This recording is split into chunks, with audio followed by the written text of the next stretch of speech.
তখন আমার এখানে এই পাড়ায় এবং মানে এই রাস্তায় শিফট করার সব থেকে বড় আকর্ষণ ছিল হচ্ছে এটা যে এটা 95 পল্লীর পাড়া। তো সেই কারণে সেটাই এই কথাটাই বলে দেয় যে কত বড় কতটা গুরুত্ব এই পুজোটি রাখে 95 পল্লী। 95 পল্লী এমন একটি পুজো যদি গত 10-15 বছরে বাংলায় পুজোর মানচিত্রে একটা অদ্ভুত নতুন নিজের মতো একটা জায়গা করে নিয়েছে। প্রত্যেক বছর তাদের থিমের বৈশিষ্ট্যে আরাধনায়, মায়ের আরাধনায় তারা একেবারে নতুন নতুন মাইলস্টোন সেট করে। তো সেই পাড়ায়, সেই পুজোর পাড়ায় থাকতে পারি, থাকি, সেটা ভেবে ভালো লাগছে। এবং আজকে মঞ্চে এই কুটি পুজোর দিনে এখানে উপস্থিত থাকতে পারছি, এটাও আমার সৌভাগ্য। আর যে কোনো চিত্র তারকার থেকে, যে কোনো সিনেমার লোকের থেকে স্টারডম, গ্ল্যামার যার এক চিন্তেও কম নয়, সেই ভদ্রলোক আমার ডান পাশে দাঁড়িয়ে আছে। হ্যাঁ, সন্ধ্যেবেলা এটা একটা কথা বলতে হবে, সন্ধ্যেবেলা ভর সন্ধ্যেবেলা উনি যে ডার্ক গ্লাসটা ক্যারি করছেন যেভাবে আর কি, হ্যাঁ স্যার, হ্যাঁ এটা খুব কম লোক পারে আমার মনে হয় আর কি।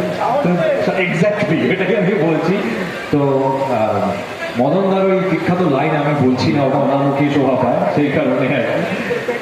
হ্যাঁ এক্স্যাক্টলি, ওটা পেটেন্ট মদনদারি হয়ে গেছে। আমার সৌভাগ্য, আমার অত্যন্ত আনন্দের কথা যে আমি এই মঞ্চে মদনদার মতো একজন এরকম রঙিন মানুষের, শ্রী মদন মিত্রের মতো, বিধায়ক মদন মিত্রের মতো রঙিন মানুষের কাছে দাঁড়িয়ে আছি। আর দেবাশিসটা আমাদের খুব প্রিয় একজন মানুষ, যে কোনো সময় যে কোনো প্রয়োজনে যখন ফোন করি তখন পাই। আর যারা আছেন 95 পল্লীর যারা শুভেচ্ছার্থী, শুভার্থী, যারা শুভাকাঙ্ক্ষী, তাদের মধ্যে অনেকেই আমার এখানে অত্যন্ত কাছে। আমি তনিদাকে দেখতে পেলাম, দেবু কাকু, অ্যাকচুয়ালি দেবজ্যোতি মিশ্রকে দেখতে পেলাম। হ্যাঁ, আরও অনেকে আশপাশে এখানে আছেন, তাদের সকলকে আমার শুভেচ্ছা।